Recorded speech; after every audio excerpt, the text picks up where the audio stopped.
Hello students. तो आज हम लोग करने वाले हैं class 10 science chemistry chapter number 5 that is periodic classification of elements. और आज का टॉपिक रहेगा द मॉडर्न पीरियोडिक टेबल। चलिए स्टार्ट करते हैं। तो ये हमारे पास टॉपिक ओपन हो गया है।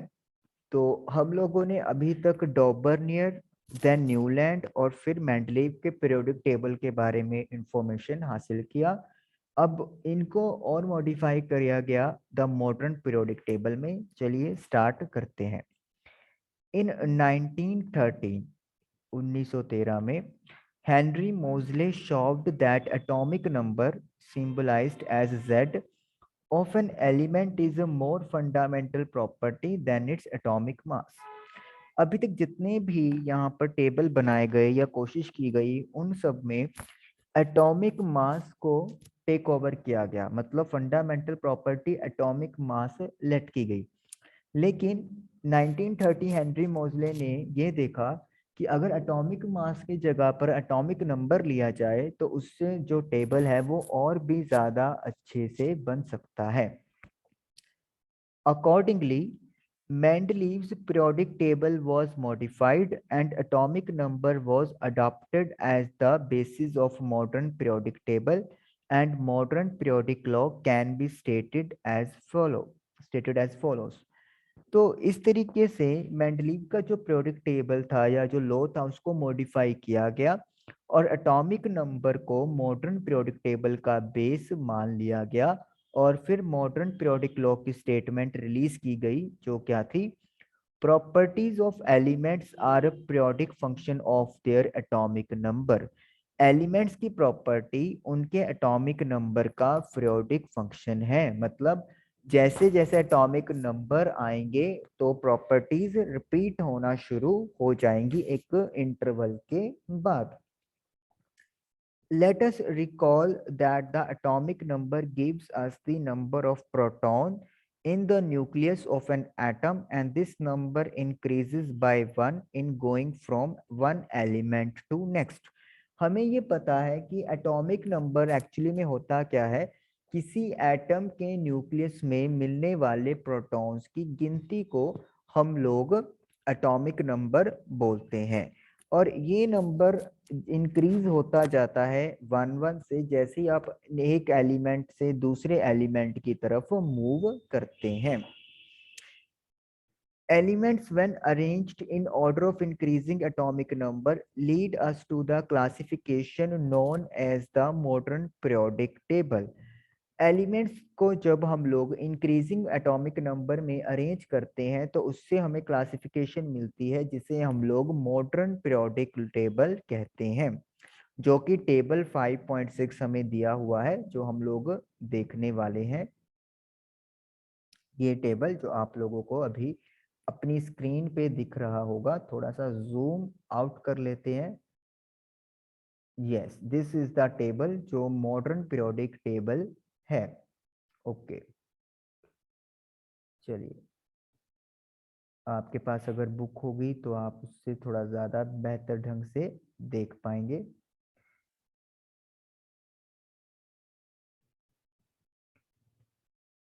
जूम इन किया जाएगा। Prediction of properties of elements could be made with more precision when elements were arranged on the basis of increasing atomic number।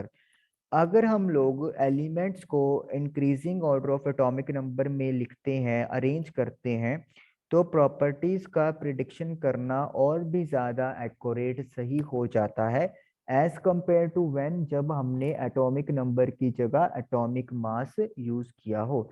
तो इसका मतलब क्या है, अगर आप कहीं एलिमेंट की प्रॉपर्टीज को प्रिडिक्ट करना चाहते हो तो अगर आपका मॉडर्न पीरियोडिक टेबल है जो एटॉमिक नंबर के बेसिस पे है तो वो प्रॉपर्टीज के सही होने के चांसेस ज्यादा बढ़ जाते हैं। Okay, activity 5.3 how were the positions of cobalt and निकल resolve in modern periodic table. Cobalt और निकल की अगर आप लोगों को याद हो, मेंडलीव के टेबल में कमी थी कि कोबाल्ट और निकल का जो अरेंजमेंट था वो एटॉमिक मास के अकॉर्डिंगली नहीं था। पहले आना तो चाहिए किसको था, कोबाल्ट निकल को, क्योंकि निकल का एटॉमिक मास कम होता है। लेकिन हमने क्या देखा था कि पहले किसको प्लेस किया गया था, कोबाल्ट को प्लेस किया गया था। अगर आप लोगों को याद नहीं है तो मैं आप लोगों को टेबल दोबारा लेके चलते हैं। देखिए, कोबाल्ट पहले आ रहा है निकल से, जबकि कोबाल्ट का मास ज्यादा है। लेकिन अगर हम लोग इसको मॉडर्न पीरियोडिक टेबल में देखेंगे, कोबाल्ट का एटॉमिक नंबर 27 होता है और निकल का एटॉमिक नंबर 28 होता है। तो एटॉमिक नंबर के अकॉर्डिंगली आप देख सकते हो कि जो पोजीशन है कोबाल्ट और निकल की, वो बिल्कुल सही बन रही है। तो इसका मतलब क्या हो गया कि अगर हम लोग एटॉमिक मास की जगह एटॉमिक नंबर वाली प्रॉपर्टी यूज कर लेंगे तो उससे जो यहाँ पे कुछ एलिमेंट्स का ऑर्डर चेंज हुआ था वो ऑर्डर प्रॉपर हो जाएगा।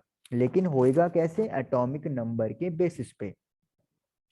However, the position of isotopes of various elements decided in modern periodic table.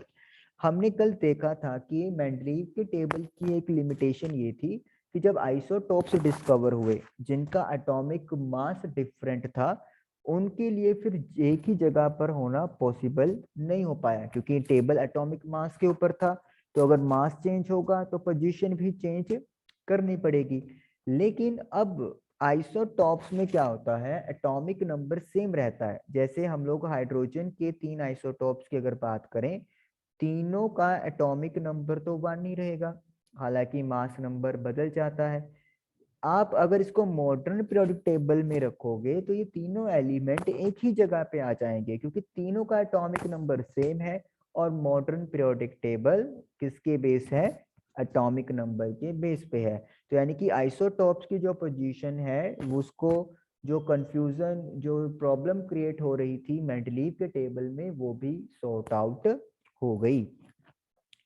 Is it possible to have an element with atomic number 1.5 placed between hydrogen and helium?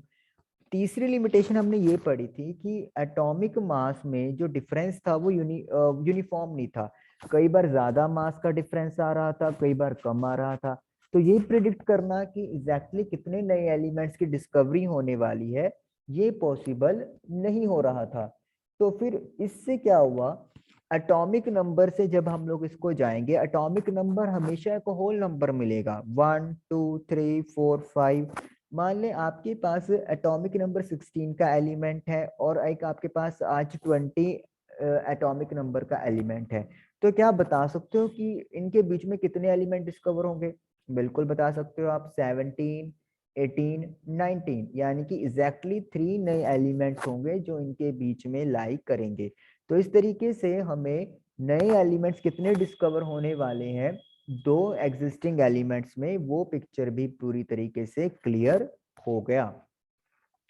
Where do you think should hydrogen be placed in modern periodic table? अब कहता है hydrogen की position, जो एक limitation एक और थी Mendeleev की टेबल की, आपको क्या लगता है कि वो कहाँ पे प्लेस करनी चाहिए? लेकिन यहाँ पे भी अगर हम लोग बात करें तो पोजीशन अभी भी कंफ्यूजन ही है। हालांकि वैलेंस इलेक्ट्रॉन के बेसिस पे हाइड्रोजन को फर्स्ट ग्रुप के साथ रखा गया है।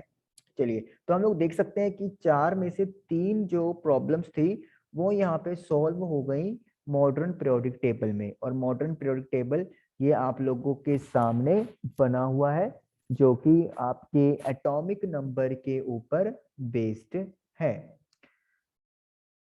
चलिए, हाइड्रोजन आप देख सकते हो कि फर्स्ट ग्रुप में यहाँ पे रखा हुआ है। As we can see, the modern periodic table takes care of 3 limitation of Mendeleev's periodic table. तो हमने क्या देखा कि मॉडर्न पीरियोडिक टेबल में मेंडलीव के पीरियोडिक टेबल की 3 लिमिटेशन का एंड हम लोग कह सकते हैं कि हो गया। The anomalous position of hydrogen can be discussed after we see what are the bases on which the position of an element in the modern periodic table depends. और जो हाइड्रोजन की पोजीशन है जो अभी भी कंफ्यूजिंग है, उसको discuss कर सकते हैं ये देखने के बाद, जब हम लोग ये पढ़ लेंगे कि एलिमेंट की पोजीशन मॉडर्न पीरियोडिक टेबल में किस तरीके से डिपेंड करती है। तो मतलब 3 लिमिटेशन का तो पूरी तरीके से हमें आंसर मिल गया, लेकिन हाइड्रोजन की पोजीशन का अभी हमारे पास थोड़ा सा हमें स्टडी आउट करना पड़ेगा। ओके, चलिए। Position of elements in the modern periodic table. तो अब एलिमेंट्स की पोजीशन मॉडर्न पीरियोडिक टेबल में हम लोग देखने वाले हैं। The modern periodic table has 18 vertical column known age groups. अगर आपको याद हो, मेंडलीव के भी वर्टिकल कॉलम्स को ग्रुप नाम दिया गया था, लेकिन वहां पे 8 ग्रुप थे। यहाँ पे मॉडर्न में टोटल 18 वर्टिकल कॉलम्स बन गए। तो वी कैन से कि in modern periodic table there are 18 groups and 7 horizontal rows known as periods. और मॉडर्न टेबल में भी हॉरिजॉन्टल रोज का नाम पीरियड्स ही रखा गया, और ये यहाँ पे कितनी है, 7 है। Let us see what decides the placing of an element in a certain group and period। अब हमें ये देखना है कि किस तरीके से किसी एलिमेंट को किसी ग्रुप या आप पीरियड में रख रहे हैं, तो उसकी वजह क्या है, किस तरीके से ये चीजें डिसाइड होती है। Activity 5.4, look at the group 1 of the modern periodic table. Group 1 की तरफ देखिए मॉडर्न पीरियोडिक टेबल में, and name the elements present in it. और इस ग्रुप में जितने भी एलिमेंट्स प्रेजेंट है उनके नाम देखें। चलिए एक बार हम लोग देख लेते हैं। ये हमारे पास फर्स्ट ग्रुप है, hydrogen, lithium, sodium, potassium, rubidium, caesium and francium. तो ये हमारे पास टोटल 7 एलिमेंट्स हो गए ग्रुप 1 के अंदर। अगर एक आप बात यहाँ पे गौर कर रहे हो, हाइड्रोजन का जो बॉक्स है वो अटैच नहीं किया वो लिथियम से। वो इसीलिए है क्योंकि अभी हाइड्रोजन की पोजीशन जो है वो पूरी तरीके से सर्टेन नहीं है। Write down the electronic configuration of first 3 elements of group 1। पहले 3 एलिमेंट्स की इलेक्ट्रॉनिक कॉन्फ़िगरेशन लिखें। अगर हम लोग हाइड्रोजन को मान लेते हैं, हाइड्रोजन के नीचे लिथियम है, फिर सोडियम है, और मैं पोटाशियम का भी जिक्र करूंगा क्योंकि अप टू 20 एलिमेंट्स आपको पता होने चाहिए। तो इलेक्ट्रॉनिक कॉन्फ़िगरेशन पहले आप शेल लिख लेंगे, के एल एम एन। तो हाइड्रोजन के पास एक इलेक्ट्रॉन है क्योंकि इसका एटॉमिक नंबर 1 है। लिथियम के पास 3 है तो 2,1। सोडियम का 11 है तो 2 8 1। पोटाशियम का 19 है 2 8 8 1। तो इस तरीके से हमने ये इलेक्ट्रॉनिक कॉन्फ़िगरेशन राइट डाउन कर लिया। What similarity do you find in their electronic configuration? आप उनकी इलेक्ट्रॉनिक कॉन्फ़िगरेशन में क्या सिमिलैरिटी देखते हो? हम लोग क्या सिमिलैरिटी देख रहे हैं कि सभी के पास आखिरी शेल में एक इलेक्ट्रॉन है। अगर आप हाइड्रोजन को भी इंक्लूड करोगे तो आप क्या देख रहे हो कि लास्ट शेल में, यहाँ पे देखिए एक ही शेल है तो यहाँ भी एक इलेक्ट्रॉन है। यहाँ पे दूसरा शेल वैलेंस का है आउटर मोस्ट, तो यहाँ भी एक इलेक्ट्रॉन है। यहाँ पे m या तीसरा शेल आउटर मोस्ट है तो यहाँ भी एक इलेक्ट्रॉन है। और n यानी कि आउटर शेल पोटाशियम में, और यहाँ पे भी कितने, सिर्फ एक ही वैलेंस इलेक्ट्रॉन है। How many valence electrons are present in these 3 elements? कितने वैलेंस इलेक्ट्रॉन है? 1। तो एक इलेक्ट्रॉन वैलेंस में प्रेजेंट है इन सभी एलिमेंट्स के अंदर। You will find all these elements contain the same number of valence electron। बिल्कुल, बात बिल्कुल सही है इनकी। हम लोग देखेंगे कि इन सभी एलिमेंट्स के पास जो इलेक्ट्रॉन्स हैं वैलेंस, वो सभी में इक्वल है। वैलेंस जो आउटर मोस्ट शेल में होते हैं। Similarly, you will find that the elements present in any one group have the same number of valence electron। कहता है आप अगर कोई भी ग्रुप उठाओगे तो वहां पे जितने भी एलिमेंट हैं सबके पास वैलेंस शेल में इलेक्ट्रॉन्स सेम ही मिलेंगे। फॉर एग्जाम्पल के लिए elements fluorine and chlorine belongs to group 17। Fluorine और क्लोरीन 17 ग्रुप से बिलोंग करते हैं। How many electrons do fluorine and chlorine have in their outermost shell? तो क्लोरीन और फ्लोरीन में कितने आउटर मोस्ट शेल में इलेक्ट्रॉन्स हैं वो देखेंगे। चलिए, फ्लोरीन का atomic number as you know 9 है, 2,7। तो फ्लोरीन के पास तो 7 इलेक्ट्रॉन है वैलेंस के। क्लोरीन में देख लेते हैं 2 8 7। तो आप देख सकते हो कि क्लोरीन और फ्लोरीन दोनों के पास same number of valence electrons है, और उसकी वजह क्या है कि दोनों का जो ग्रुप है वो सेम है, that is 17। Hence, we can say that groups in periodic tables signify an identical outermost shell electronic configuration. बहुत इंपॉर्टेंट चीज ये आपके पास आ रही है कि जब ग्रुप्स की बात करेंगे तो एक ग्रुप के अंदर जितने भी एलिमेंट आएंगे सबके पास आउटर मोस्ट में सेम नंबर ऑफ इलेक्ट्रॉन या वैलेंस इलेक्ट्रॉन होंगे. On the other hand, the number of shell increases as we go down the group. लेकिन आप ग्रुप के नीचे जाते हो तो शेल इंक्रीज होते रहते हैं. देखिए, अगर हाइड्रोजन से हम लोग लिथियम में गए तो 2 शेल हो गए के एंड एल. लिथियम के नीचे सोडियम था और वहां पे 3 शेल हो गए. सोडियम से नीचे पोटाशियम था, वहां पे 4 शेल हो गए. तो जैसे जैसे आप नीचे जाते जा रहे हो नंबर ऑफ शेल इंक्रीज होते जा रहे हैं. तो आप क्या कहेंगे, ग्रुप में वैलेंस इलेक्ट्रॉन सेम रहते हैं लेकिन नंबर ऑफ शेल इंक्रीज करते रहते हैं. There is an anomaly when it comes to the position of hydrogen because it can be placed either in group 1 or group 17 in the first period. Can you say why? अब hydrogen की position को लेके अभी भी confusion है. कहते आप इनको ग्रुप 1 में भी रख सकते हो और ग्रुप 17 में भी रख सकते हो. कहते आप बता सकते हो वाई, ऐसा क्यों है. देखिए, ग्रुप 1 में रखने की वजह क्या है कि इसके पास जो वैलेंस इलेक्ट्रॉन है वो 1 है, तो इसलिए ग्रुप 1 में रखना बनता है. लेकिन ग्रुप 17 में हम लोग क्या देखते हैं कि ये वाले एलिमेंट ऐसे हैं जिनको सिर्फ 1 इलेक्ट्रॉन चाहिए ताकि इनका आउटर शेल कंप्लीट हो जाए. तो अब हाइड्रोजन के पास 1 इलेक्ट्रॉन है तो फर्स्ट शेल में 2 इलेक्ट्रॉन की रिक्वायरमेंट होती है. तो यानी कि वी कैन से कि 1 ही इलेक्ट्रॉन की रिक्वायरमेंट हाइड्रोजन को है. तो मतलब क्या हो गया, यहाँ पे हाइड्रोजन ग्रुप 17 और ग्रुप 1 दोनों में प्लेस किया जा सकता है. तो यानी कि अभी भी इसकी जो पोजीशन है वो प्रॉपर वैलिड नहीं हुई. चलिए, तो हम लोगों ने जो यहाँ पे एक्टिविटी में कंक्लूजन निकाला है कि एक ग्रुप में जितने भी एलिमेंट्स आएंगे number of valence electrons same रहेंगे लेकिन जो पीरियड है वो इंक्रीज होता जाएगा. ठीक है जी. तो इस तरीके से आप लोग number of sorry period increase नहीं होगा, मतलब नंबर ऑफ शेल इंक्रीज होता जाएगा. ठीक है, पीरियड में पीरियड की बात नहीं करेंगे, नंबर ऑफ शेल इंक्रीज मतलब ग्रुप. देखो यहाँ पे क्या है, जैसे आपका H है, लिथियम है, सोडियम है, पोटाशियम है, तो ये ग्रुप है और ये पीरियड होते हैं. First period, second, third, fourth. तो ये second period, third period, fourth period मतलब पीरियड इंक्रीज होता जा रहा है. तो इसका मतलब है कि नंबर ऑफ शेल इंक्रीज होते जा रहे हैं. Activity 5.5. If you look at the modern periodic table, you will find the elements lithium, beryllium, boron, carbon, nitrogen, oxygen, fluorine and neon are present in the second period. बिल्कुल, अगर आप ना modern periodic table देखोगे तो lithium, beryllium, boron, carbon, nitrogen, oxygen, fluorine, neon ये सभी के सभी सेकंड पीरियड में आते हैं क्योंकि इन सभी के पास नंबर ऑफ शेल 2 हैं. Write down their electronic configuration. लिख लेते हैं जी. लिथियम की है 2,1 क्योंकि एटॉमिक नंबर 3 है. बेरिलियम का एटॉमिक नंबर है 4 तो 2,2 है.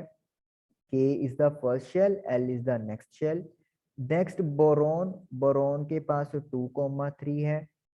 कार्बन के पास 2,4 है. नाइट्रोजन के पास 2,5 है. ऑक्सीजन के पास 2,6 है. फ्लोरीन के पास 2,7 है और नियोन के पास 2,8 है. तो ये कॉन्फ़िगरेशन हमने सभी एलिमेंट्स की लिख ली है. Do these elements also contain the same number of valence electron? बिल्कुल भी नहीं. क्या वैलेंस इलेक्ट्रॉन हमें सेम दिख रहे हैं? यहाँ पे 1 है, 2 है, 3 है, 4 है, 5 है. तो एक पीरियड में कभी भी वैलेंस इलेक्ट्रॉन सेम नहीं रहते, सिर्फ वो ग्रुप में ही होते हैं.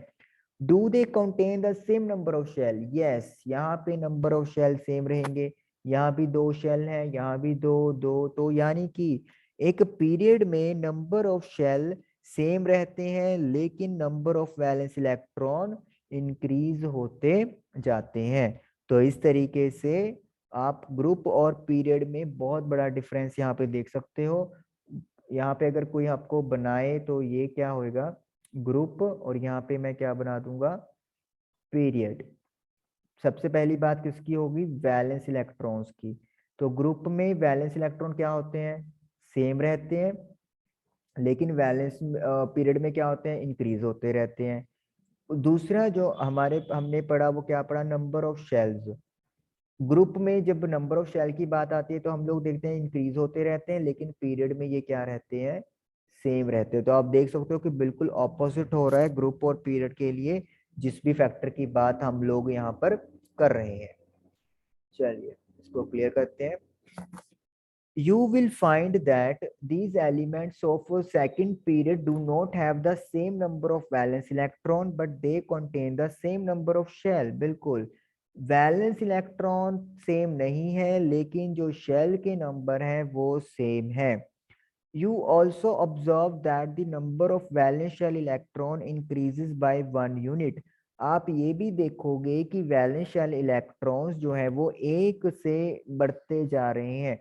हमने देखा था कि लिथियम बैरियम, लिथियम में वैलेंस इलेक्ट्रॉन 1 था, लेकिन बेरिलियम में 2 हो गया, बोरॉन में 3 हो गया।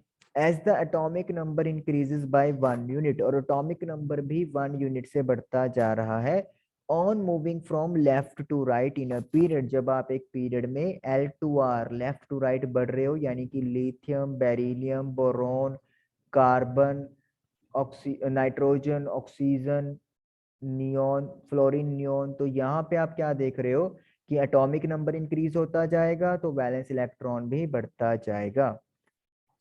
Or we can say that atoms of different elements with the same number of occupied shells are placed in the same period। और हम लोग ये भी कह सकते हैं कि जिन एलिमेंट्स, डिफरेंट एलिमेंट्स की जो एटम्स हैं, अगर उनके ऑर्डर, उनके शेल सेम है तो उनको सेम पीरियड में हम लोग रखेंगे। मतलब सेकंड पीरियड में वो सारे एलिमेंट आ जाएंगे जिनके पास सेम नंबर ऑफ शेल होंगे, जैसे कि 2। तो इस तरीके से अगर आप पीरियड में किसी एलिमेंट के जिक्र कर रहे हो तो इसका मतलब नंबर ऑफ शेल सेम रहेंगे। NaMg, sodium, magnesium, aluminium, silicon, phosphorus, sulphur, chlorine and argon belong to third period. ये सारे एलिमेंट थर्ड पीरियड से बिलोंग करते हैं। Since the electrons in the atoms of these elements are filled in K, L and M shell, क्योंकि इन सभी elements के पास 3 शेल हैं, K, L and M। Write the electronic configuration of these elements and confirm the above statement. In elements की कहते हैं कि इलेक्ट्रॉनिक कॉन्फ़िगरेशन लिखें और फिर रिजल्ट को देखें क्या जो स्टेटमेंट कही गई है वो सही है। चलिए देख लेते हैं। सोडियम का एटॉमिक नंबर है 11, सो 281। मैग्नीशियम का एटॉमिक नंबर है 12, 282। एल्यूमिनियम का एटॉमिक नंबर है 13, 283। सिलिकॉन का एटॉमिक नंबर है 14, 284। फॉस्फोरस का एटॉमिक नंबर है 15, 285। सल्फर का एटॉमिक नंबर है 16, 286। क्लोरीन का एटॉमिक नंबर है 17, 287। और last argon atomic number 18, 288। Each period marks a new electronic shell getting filled. तो हर पीरियड में आपको मिलेगा कि एक नया शेल जो है वो फिल होता जा रहा है। हमने देखा कि सेकंड पीरियड में 2 शेल हैं और तीसरे पीरियड में 3 शेल हैं, तो यहाँ पे एक नया शेल खुल गया। इसी तरीके से अगर आप फोर्थ पीरियड की बात करोगे तो वहाँ पे एक नया शेल N ओपन अप हो जाएगा। तो यानी कि जब हम लोग पीरियड की बात करते हैं तो indirectly we are talking about number of shells की बात होती है। क्लियर कर देते हैं और आगे चलते हैं। Okay, how many elements are there in the first, second, third and fourth period. First, second, third और फोर्थ पीरियड में कितने एलिमेंट हैं? मैं आपको बताता हूँ, फर्स्ट पीरियड में आपको 2 एलिमेंट मिलेंगे, सेकंड में आपको 8 एलिमेंट मिलेंगे, थर्ड में भी आप लोगों को 8 एलिमेंट्स मिलेंगे, और फोर्थ पीरियड में आपको 18 एलिमेंट्स मिलेंगे। आप ये वेरीफाई भी कर सकते हो।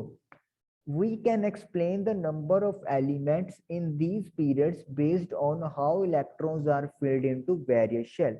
हम लोग ये नंबर ऑफ एलिमेंट इतने मिल रहे हैं हमें, वो हम लोग जस्टिफाई या फिर वेरीफाई या फिर हम लोग कैसे मतलब कह सकते हैं एक्सप्लेनेशन कि कितने इलेक्ट्रॉन्स अलग अलग शेल में फिल्ड यानी कि भरे जाते हैं।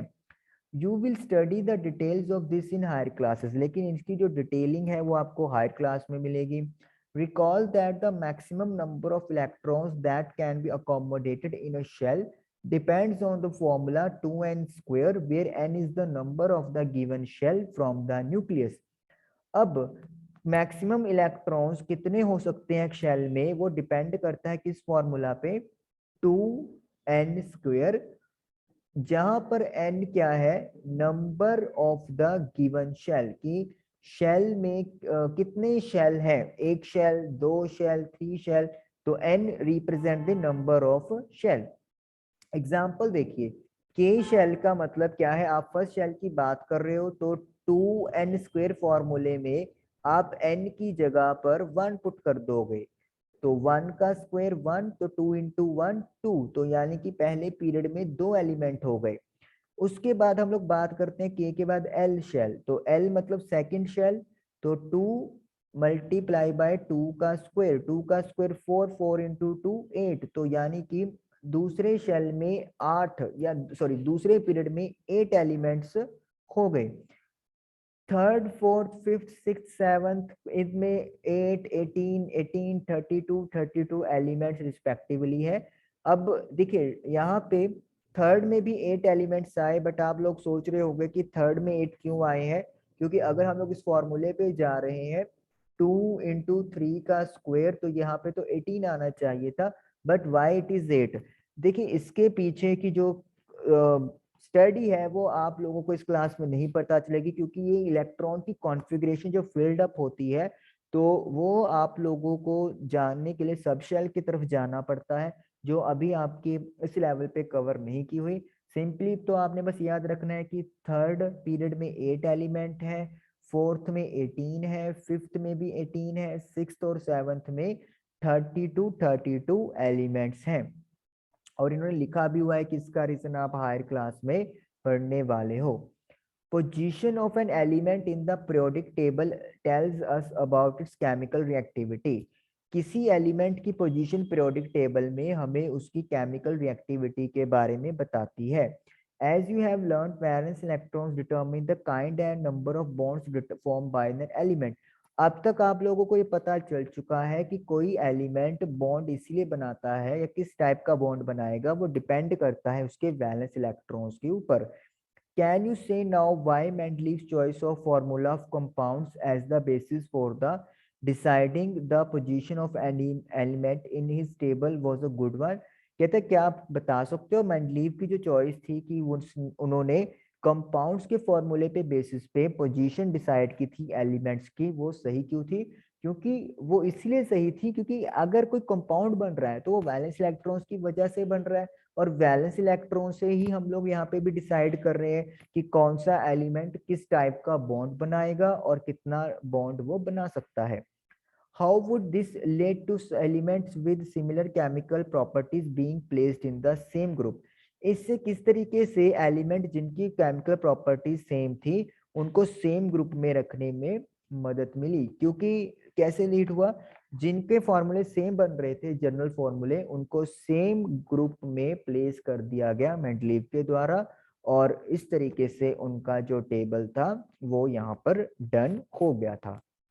तो ये हमारा टॉपिक मॉडर्न पीरियोडिक टेबल का एक पार्ट आज हम लोगों का फिनिश हो गया है। आई होप आप लोगों को समझ में आया होगा। Thank you for watching the video.